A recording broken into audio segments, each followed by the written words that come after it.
Welcome to sports live presented by cool. আপনাদের সাথে আছি আমি মঞ্জুরি আজাদ, সেই সঙ্গে আমি রঞ্জন শান্ত। ক্রিকেট বোর্ডে কি অন্তর্বর্তী বা অ্যাডহক কমিটি গঠন সম্ভব? সরকার হস্তক্ষেপ করলে শঙ্কা আছে আইসিসির নিষেধাজ্ঞার, কিন্তু বিশেষ পরিস্থিতিতে বিভিন্ন দেশে নজির আছে অ্যাডহক কমিটি গঠনের। এমনকি বিসিবিতেও 2007 ও 2013 সালে গঠন করা হয়েছিল তেমন কমিটি। ভারতে লোধা কমিশনের অধীনে দীর্ঘদিন অনির্বাচিত কমিটি চালিয়েছিল বিসিসিআই।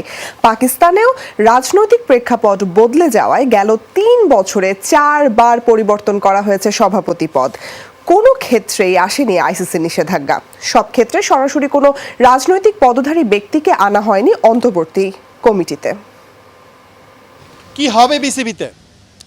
যে অবস্থা রাজনৈতিক পট পরিবর্তন, এই অবস্থায় যে বিসিবির বর্তমান বোর্ড আছে, সে বোর্ড আইসিসির যে নিয়মকানুনে সহসায় ভেঙে দেওয়া সম্ভব নয়। যিনি ক্রীড়া মন্ত্রণালয়ের দায়িত্বে আছেন, সে আসিফ মাহমুদও বলেছেন এরকম কোনো হস্তক্ষেপ করতে তারা চান না, কিন্তু অন্তর্বর্তীকালীন একটা অ্যাডহক কমিটি করা যায় কি না তারা ভাবছেন। তাই তো এখন প্রশ্ন, আইসিসির যে নিয়ম বা বিসিবির যে নিয়ম, তাতে কি এটি অনুমতি দেয় বা পারমিশন দেয় একটা অ্যাডহক কমিটি করার? যদি ফিরে দেখা যায় 2007 সালে এবং 2013 সালে বাংলাদেশ ক্রিকেট বোর্ডে দুটা অ্যাডহক কমিটি হয়েছিল, কিন্তু সমস্যা কিন্তু হয়নি। সে সময় আইসিসি থেকে কোনো নিষেধাজ্ঞাও মধ্যে পড়েনি বিসিবি। এবং এবারের সিচুয়েশন যেটি হয়েছে, যে একটা বিশেষ অবস্থার মধ্য দিয়ে পরিবর্তন হয়েছে, সরকারের পরিবর্তন যদি বলেন, সব কিছু মিলে সেখানে ক্রিকেট বোর্ডও কিন্তু এর বাইরে নয়। এবং অতীত রেকর্ডও বলছে বাংলাদেশ ক্রিকেট বোর্ডে যে পরিস্থিতি তৈরি হয়েছিল এর আগে 2007 বা 2013-তে, তখনও একটা অ্যাডহক কমিটি করা হয়েছিল যারা নির্বাচন দিবে বলে ওই সময় দায়িত্ব নিয়েছিল। এবং আইসিসিকে নিশ্চিতভাবে ক্রিকেট বোর্ড সেই সময় নিশ্চয়তা দিয়েছিল যারা বোর্ডে আসছেন তারা সরাসরি রাজনীতিক কোনো পদে নেই। সেজন্যই আইসিসিও কোনো হস্তক্ষেপ করেনি। এখন প্রশ্ন হচ্ছে, আন্তর্জাতিক ক্ষেত্র কি এরকম কোনো উদাহরণ আছে? আছে। আপনি ভারতের কথা যদি চিন্তা করেন, কদিন আগে ভারতের লোধা কমিশন দিয়ে আদালত থেকে ভারতীয় ক্রিকেট বোর্ডে যে সমস্ত নিষেধাজ্ঞা ছিল, সে অবস্থায় অনেক দিন 5-6 বছর ভারতীয় ক্রিকেট বোর্ডে ওইভাবে কোনো নির্বাচিত কমিটি ছিল না। সেখানে যিনি প্রতিনিধিত্ব করেছেন ভারতীয় ক্রিকেট বোর্ডে একজন কর্মকর্তা আইসিসিতে রিপ্রেজেন্ট করতেন তার কান্ট্রিতে। তারপর অনেক দিন পর আমরা দেখেছি সৌরভ গাঙ্গুলিকে আসতেন। অর্থাৎ ওই দীর্ঘ সময় ভারত কিন্তু কোনো সংকটে পড়েনি। আর কিছুদিনের উদাহরণ তো আপনি দেখতেই পাবেন, পাকিস্তানে গত 3 বছরে সম্ভবত ভুল না করে 4 জন সভাপতি পরিবর্তন করা হয়েছে পাকিস্তান ক্রিকেট বোর্ডে। সেখানেও তেমন কোনো কিন্তু সমস্যা হয়নি। কিন্তু সমস্যা হচ্ছে ক্রিকেট বোর্ড নিয়ে এই যে ভয়টা দেখানো হচ্ছে মানুষের মধ্যে, যে আমলাতান্ত্রিক জটিলতা দেখানো হচ্ছে, যে আইসিসির যে নিয়ম আছে তার মধ্যে আসলে আপনার সম্ভব না এরকম একটা অ্যাডহক কমিটি করা। কিন্তু উদাহরণ বলছে, আন্তর্জাতিক উদাহরণ বা বাংলাদেশ ক্রিকেট বোর্ডের অতীত রেকর্ড সবাই বলছে অ্যাডহক কমিটি করা যায়। এখন এই যে ষড়যন্ত্র চলছে, আমরা বিসিবিতে নানা রকম লোকজন দেখছি, নানা রকম কথাবার্তার গুঞ্জন এই ক্রিকেট পাড়ায় শোনা যায়, যে বর্তমান কমিটিতে যারা আছেন সে কমিটিতে যদি 2টা পরপর মিটিং দিয়ে দেওয়া হয়, তারা অনুপস্থিত থাকেন, তাহলে অন্তত 5-7টা পদ ফাঁকা হবে। সেখানে নতুন করে পরিচালক নিয়ে দেওয়া হবে, তার মধ্যে যে যারা পরিচালক আছে তার মধ্যে সভাপতি করে এই বোর্ডটা চালানো হবে। ওই যে শাক দিয়ে মাছ ঢাকার মতো অবস্থা। পুরনো সেই মানুষরাই যারা একসময় ক্রিকেট বোর্ড নিয়ন্ত্রণ করেছেন, যারা ক্রিকেট নিয়ে এত অভিযোগ যাদের বিরুদ্ধে, সেই মানুষগুলো ভিন্ন রূপে থেকে যাবেন ক্রিকেট বোর্ডে। কিন্তু ছাত্র জনতার যে আন্দোলন ছিল, যে পরিবর্তন, যে সিস্টেমের বিরুদ্ধে পরিবর্তনের কথা ছিল, সেটা নিশ্চয়ই এই কথা বলে না। ক্রিকেট বোর্ডে এই মানুষগুলোই থাকবে। যে আপনি গ্রাউন্ডস কমিটির কথা বলবেন, যে গ্রাউন্ডস কমিটির এই সময় সবথেকে খারাপ সময় পরিবাহিত করেছে, এবং ক্রিকেট অপারেশনস কমিটির কথাও যদি বলেন, যে ব্যর্থতার পরিচয় দিয়েছে 2023 বিশ্বকাপ, 2024 বিশ্বকাপ, তামিম ইস্যু, হাতুরু সিংকে নিয়ে আসা, সব কিছু মিলে সে ব্যর্থতার দায় তাদেরই। তারাই বিভিন্ন সময় রাজনীতিক সরকার পরিবর্তন হয়েছে, কিন্তু বিসিবিতে তারাই থেকেছে। সেই মানুষগুলোই কি আবার ক্রিকেট বোর্ডে আসবেন? সমস্যা হচ্ছে পরিবর্তনের কথা আসছে।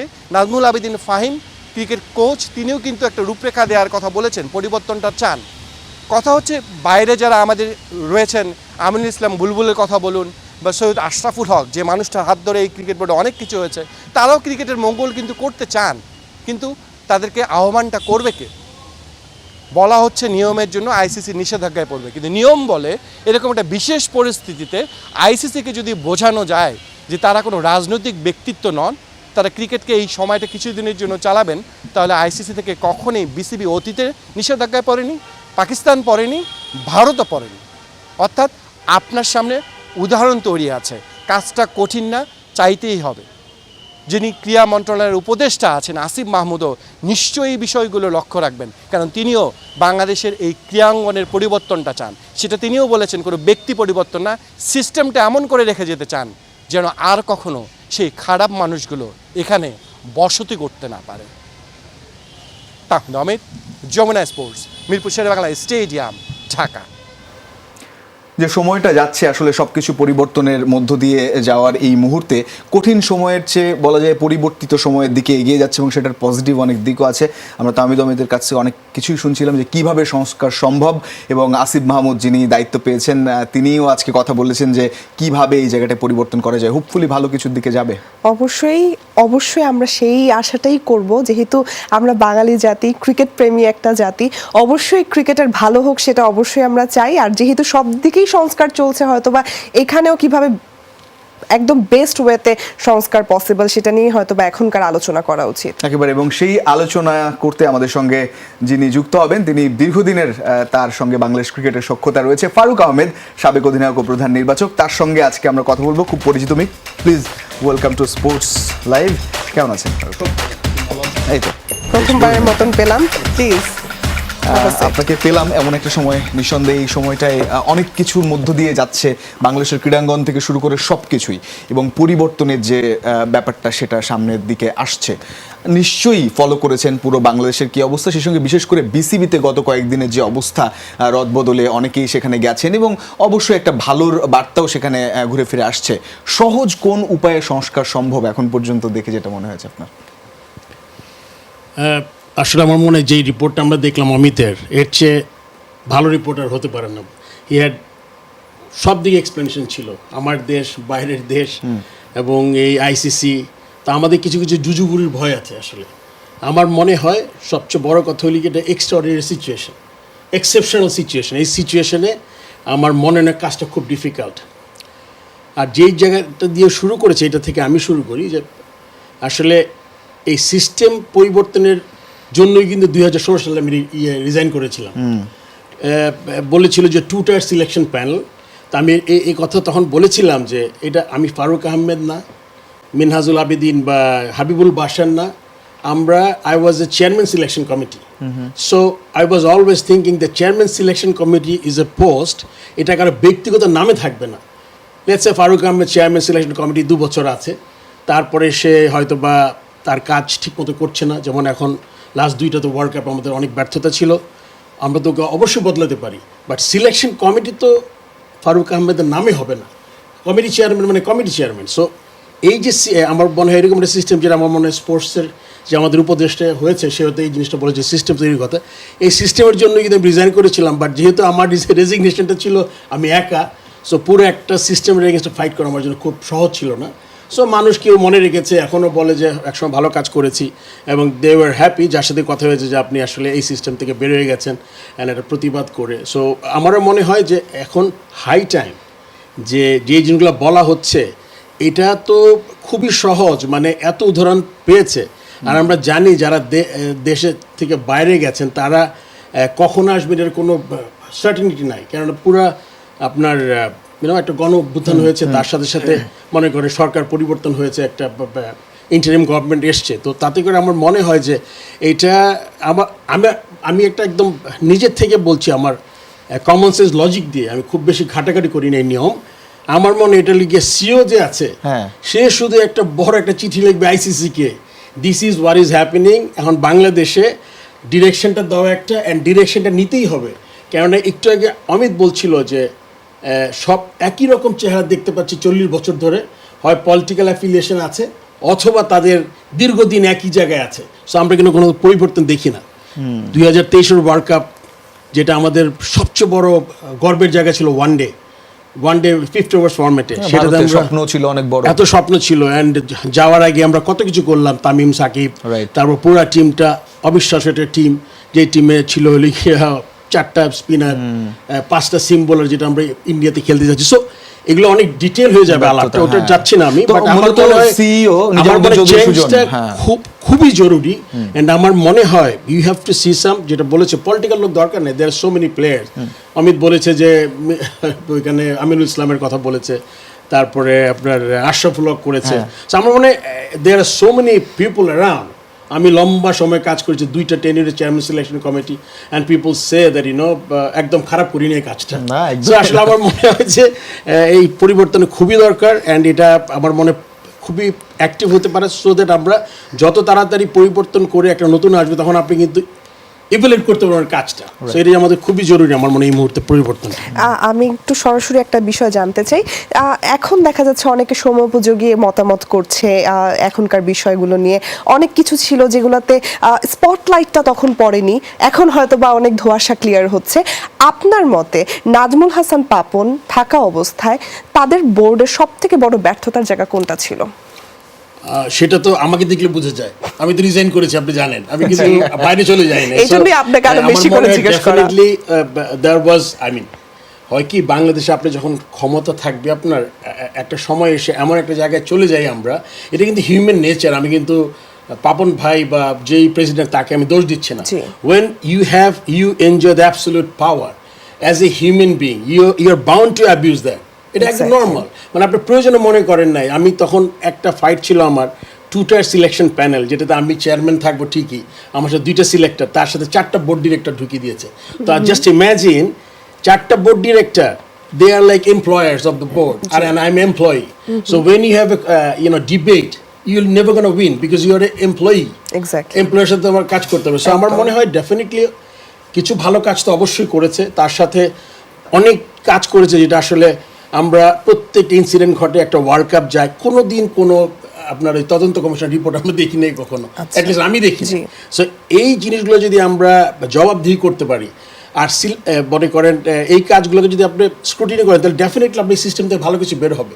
এবং যেহেতু তাদের ব্যর্থতা আছে, আমার মনে কত বছর কাজ করেছে কমিটি আমি জানি না, 2 টেনিয়রে বোধহয় কাজ করেছে। সো আমার মনে হয় যে এখন টাইম আসছে, এখন যে বললে হবে না আইসিসি আসলে এটা অনেক পিছনে। পাকিস্তানে 4বার চেঞ্জ হয়েছে 3 বছরে president, and like Lodha committee আমি সেটা জানতামও না, আমি যেটা আমি শুনেছি। সো আমার মনে হয় যে it's absolutely the CEO has to inform ICC this is a extraordinary situation. এই এক্সট্রাঅর্ডিনারি সিচুয়েশনে আমরা পারছি না কোনো মিটিং, মানে একটা হলে কি আপনি নিয়মের কথা বললেন যে 2টা মিটিংয়ে যদি আপনি না থাকেন তাহলে আপনার সদস্যপদ যাবে, এগুলো বাদ দেন আপনি। নর্মালি আপনি জানেন যে এটা হবে না, and there are so many political people, I don't know ওরা তারা দেশে আছে না দেশের বাইরে চলে গেছে। সো এটা আর হবে না। সো এই মুহূর্তে আমার মনে হয় you need to inject some fresh faces, so that আপনি দেখতে পারেন যে বাংলাদেশ ক্রিকেট এগিয়ে যাচ্ছে একেবারে। এবং সেটা বিসিবিকেই করতে হবে, কারণ যুব ক্রীড়া বিষয়ক যিনি উপদেষ্টা আছেন তিনি বলেছেন যে যেহেতু সরকারের বাইরে এটা, তাদের নিজেদেরই উদ্যোগ নিতে হবে। নিজামুদ্দিন চৌধুরী সুজন হয়তো সেই উদ্যোগটা নেবেন। বাংলাদেশের ক্রিকেট নিয়ে রীতিমতো বোমা ফাটালেন ক্রিকেটার নুরুল হাসান সোহান। তার মতে ক্রিকেটারদের রাজনীতির ইচ্ছা থাকলে তা করা উচিত অবসরের পর। বাড়ি গাড়ির লোভে বিসিবিতে আসতে চাওয়া মানুষদের উদ্দেশ্যে কড়া বার্তা দিয়েছেন এই উইকেট রক্ষক ব্যাটার। ঘরোয়া ক্রিকেটের সামান্য জার্সি নিয়েও কিভাবে দুর্নীতি হয় তাও ফাঁস করেছেন সোহান। রাজনীতিক একটা বড় জায়গা, তো রাজনৈতিক জায়গা থেকে মাঠে আবার ওই পরিমাণ আপনার এফোর্ট দেয়া আমার কাছে মনে হয় না এটা খুব ইজি জিনিস। তো কারো যদি এরকম হয় সে খেলা রিটায়ার্ড করে যে রাজনীতি করুক, দ্যাটস ফেয়ার এনাফ, বাট অবশ্যই খেলা চলাকালীন অবস্থায় আমার কাছে মনে হয় যে কিছু জিনিস প্রোটোকল অবশ্যই থাকা উচিত। তারা এই স্পোর্টসটা নিয়ে বিজনেস করতে চায় এবং এখান থেকে তাদের রুটি রুজি করে তাদের ফ্যামিলি চালাতে হবে। আমরা ক্রিকেটার, আমরা খেলার মাধ্যমে টাকা পয়সা পাই, আলহামদুলিল্লাহ। আজকে আমার বাড়ি বলেন গাড়ি বলেন যেটা হয় ক্রিকেটের মাধ্যমে হয়েছে, এটাই আমার প্রফেশন। বাট এইখানে যারা সংগঠকরা আসবে তারা ওই রকম ওয়েল এস্টাবলিশ হয়ে আসা উচিত এবং ক্রিকেটের ভালোর জন্য আসা উচিত। তাদের এখান থেকে বাড়ি গাড়ি করার কিছু নাই। 3 লাখ টাকা জার্সি বানানোর বা কোনো কিছু, এটা আমি নিজের চোখে দেখেছি। যেহেতু আমি ক্যাপ্টেন ছিলাম, আমাদের জার্সি বানানো হয়েছে অ্যারাউন্ড 80,000 কিছু দিয়ে 30 জন প্লেয়ারের জন্য, যেটা পড়ার মতো না। তো এটা হচ্ছে সেক্রেটারি নাকি তার দায়িত্বে থাকে, ডিভিশনাল সেক্রেটারি। আপনারা জানবেন যে ওই সময় কে ছিল, লাস্ট 14-15 বছর ধরে হয়তো সেই ছিল। তো আপনার ফার্স্ট ক্লাসে যদি এই জিনিসটা হয় যে আপনার 3 লাখ টাকা বাজেটের ভিতরে আপনি 80,000 দিয়ে জার্সি বানাইছেন আর আপনি বাকি টাকা কোনো হিসাব নাই। অনেকে অনেক কিছু এখন বলছেন ফারুক ভাই, যেমনটা আমরা আসলে অফলাইনেও কথা বলছিলাম। আসলে এই যে কথাগুলো উনি বললেন যে রাজনীতিতে আসার যে একটা প্রোটোকল থাকা উচিত, যে অবসরে না যাওয়ার আগে কেউ রাজনীতিতে না ঢুকবে, কারণ দুইটা প্ল্যাটফর্ম, এই বিষয়গুলো নিয়ে প্লাস সোহান এতগুলো যে কথাগুলো বলেছে আমরা শুনছিলাম, সবকিছু মিলে আপনার অবজারভেশনটা কি? I think Sohan made a lot of sense, whatever Yes. he said. I mean, পুরোটা শুনলাম আমি, মানে I think this guy, আমরা জানি যে সে ক্যাপ্টেন্সি করেছে, he has got a good ability, এবং খুব ভালো বলেছে, কেননা আপনি ফিল্ম স্টার, এদের কাজটা কিন্তু অন্যরকম। Player need to be very careful, তোমার ঘুমাইতে হবে, উঠতে হবে, তারপর প্র্যাকটিস করতে হবে, you have to focus. But প্লেয়ারদের আসলে সেই কথাটা আমি 100% একমত। আর যেগুলো টাচ করে গেছে আমার মনে সবই ঠিক কথা বলেছে, আমার মনে এগুলো মনে সবগুলা হয় কি, যারা ক্রিকেট নিয়ে চিন্তা করে তাদের একটা জিনিস কি, এই যে ছোটো ছোটো সব ক্লিপিংস বা এই যে টিপসগুলা, এগুলো কিন্তু it can make a big একটা ইয়ের মতো হয়ে যায়, তোমার ডিরেকশনের মতো হয়ে যায়, যেটাতে আমরা ইউজ করতে পারি। সো সোহানের কথা খুব ভালো লাগলো। আর এটা আমার মনে সবারই এখন থেকে, যেহেতু একটা ঘটনা ঘটেছে আমাদের এখানে, এখন যেহেতু আমরা একটা রিফর্ম করে স্কোপ পেয়েছি, আমার মনে হয় একদিনে হবে না এটা, কিন্তু আমি তো বাংলাদেশ, আমি তো এই দেশের মানুষ, আমি জানি, but there is to be starting point, যেখান থেকে you can start to do better, and this is the right time. And if you say that এই প্রবলেম আমার মনে হয় না এখনই রিফর্ম করা উচিত। আমার ইফ সামওয়ান ইজ গুড এই বোর্ডেও তার থাকতে অসুবিধা, আমি কোনো অসুবিধা দেখি না। বাট যেহেতু আমরা জানি ঈদের তারা চুপ ছিল যখন অনেক অনিয়ম বা হোয়াট এভার হ্যাপেন, তারাও তো আসলে খুব বেশি যে দিতে পারবে, এখন তো একটু বেটার করবে, বিকজ এখন আর ওই প্রেশারটা কম থাকবে। বাট তারপর আমি বলছি যে কেউ ভালো এই বোর্ডে কাজ করে থাকে তাদের রেখে দিয়ে, বাট আমার মনে হয় কিছু নতুন মুখ দেখতে চাই আমি। এখনও কিছু ডিরেক্টর আছে, দে আর বোর্ড ডিরেক্টর ফর আমার প্লেইং ডেজ থেকে, মানে এই যে নতুন মুখের কথা বলছিলেন, নতুনদের আসা যাওয়া তো থাকবেই। একটা প্রশ্ন একটু আপনাকে ঘিরে করতে চাই, অনেস্টলি যখনই আলোচনা হয় ক্রিকেটে যে নির্বাচক কিংবা অন্যান্য বিষয় নিয়ে, ফারুক ভাইয়ের কথা বলা হয় আলাদা করে যে তিনি বেস্ট ছিলেন তার সময় প্রধান নির্বাচক হিসেবে। আপনাকে যদি ব্যক্তিগতভাবে বলা হয় এখন বড় কোনো দায়িত্ব আরও যদি দেওয়া হয়, সেক্ষেত্রে আপনার এই মুহূর্তে বলার কি? এটা একটা ক্রিটিক্যাল কোয়েশ্চেন, বাট তারপর আমি বলবো যেহেতু আমি ডিরেক্টর পলিসি মেকিংয়ে ছিলাম না ক্রিকেট বোর্ডে, সো আমি কিন্তু ফ্রেশ ফেসই হব। I was chairman 2 years chief selection 2003 থেকে 2007 পর্যন্ত, আর 2013 এন্ড থেকে 16 আমি রিজাইন করেছিলাম। সো আমি কিন্তু রিজাইন করেছিলাম কারণ কাজের স্কোপটা কমে যাচ্ছিল, অ্যান্ড আমার ক্যারেক্টার মানুষ কিন্তু খুব ডিফিকাল্ট এই মানে করে, মানে তাদের সাথে কম্প্রোমাইজ করে। কারণ আমি যখন চিন্তা করি যে আচ্ছা কয়টা বিদেশ ট্যুর হবে, কিছু স্যালারি হবে, এটার জন্য আমি আমার কোনো কাজ করতে পারবো না। আমার মনে হয় যদি আমি রিজাইন না করতাম আর এই গভর্নমেন্ট থাক, আমার মনে হয় I would have been still chairman selection হবে টিল 2024। ওই অপশনটা আমি নেই। বাট যেটা তুমি করেছো, আর লম্বা করছি না আমি, যদি আমাকে স্কোপ দেওয়া হয়, যেই কারণে আমি সিস্টেম বদলানোর জন্য ছেড়েছিলাম, আমি মনে করেছিলাম যে প্রতিবাদ করা একজন হলে প্রতিবাদ করা দরকার, যেটা আমি বুঝেছিলাম 2016, 8 বছর আগে। এখন যেহেতু পুরো সিনারিও চেঞ্জ, যদি কাজ করার স্কোপ থাকে ডেফিনেটলি পলিসি মেকিংয়ে কিছু করা যেতে পারে। বাট ডোন্ট এক্সপেক্ট, সবাইকে আমি বলছি যারা দেখছেন, এটা কিন্তু সিস্টেমটা যেখানে গেছে এখান থেকে কিন্তু বেরোতে কিছু সময় লাগবে। হুএভার কামস অ্যাটলিস্ট 2 বছর 4-5 বছর তো সময় দিতে হবে। সেখানে আপনাদের মতো মানে দক্ষ মানুষ যারা চিন্তা করে, যারা আমার মনে এটা খুব ইম্পর্টেন্ট। সো যাই হোক, আমি আশা করবো যেটা রিফর্ম হবে এন্ড ভালো লোকরা ঢুকবে। আমরাও সেটাই আশা করব। আমরা আশা করছি ফারুক আজকে আমাদের সঙ্গে যুক্ত হওয়ার জন্য। হোপফুলি নতুন বাংলাদেশ নতুন কিছুই দেখবে বাংলাদেশ ক্রিকেট বোর্ড। দর্শক, এই ছিল আজকের স্পোর্টস। এতক্ষণ সাথে থাকার জন্য সবাইকে ধন্যবাদ। আল্লাহ হাফেজ।